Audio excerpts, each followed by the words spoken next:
Talk about drastic, right? I mean, they made a seal with blood and like ink. And so it was such a big deal back then.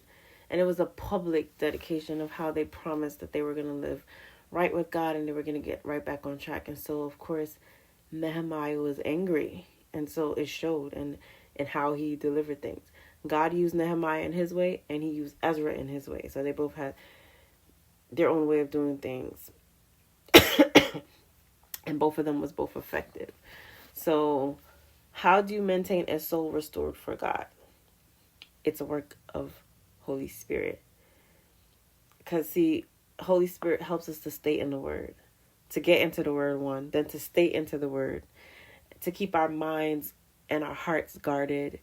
To keep us focused on God, and not like looking to the left or to the right. But to keep our eyes fixed and focused on God. Holy Spirit does that. Not us. Not our own will. And so Nehemiah breaks from the story to record short prayers from God. And they all make the same request. His request is, remember me for good. That's his request. He led the people back to God time and time again. And it's because of God's mercy and his steadfast love that he, forgave them time and time again. Nehemiah, he worked through the frustrations and the challenges and the apathy of all the other leaders. He just kept staying faithful to God and serving God. And so he stayed true to, the faith. Ministry always requires perseverance to the very end. And then Nehemiah, he fought the good fight of faith.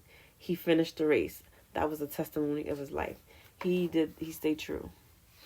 And now, how he pulled out hair and started, laying hands on the people is because it was such a big deal for him because they made an outward public promise to God. And so that was his way of enforcing things.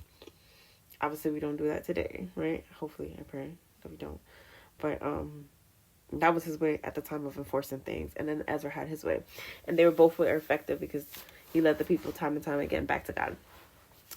Okay. That's basically the end of chapter 13 in Nehemiah. I thought it was interesting how Nehemiah brought about things. And it makes me think that, everyone has a way in how they bring forth the word. And we bring it forth to whoever God calls it to bring it forth to. So we're not for everyone. I'm not for everyone. And I'm okay with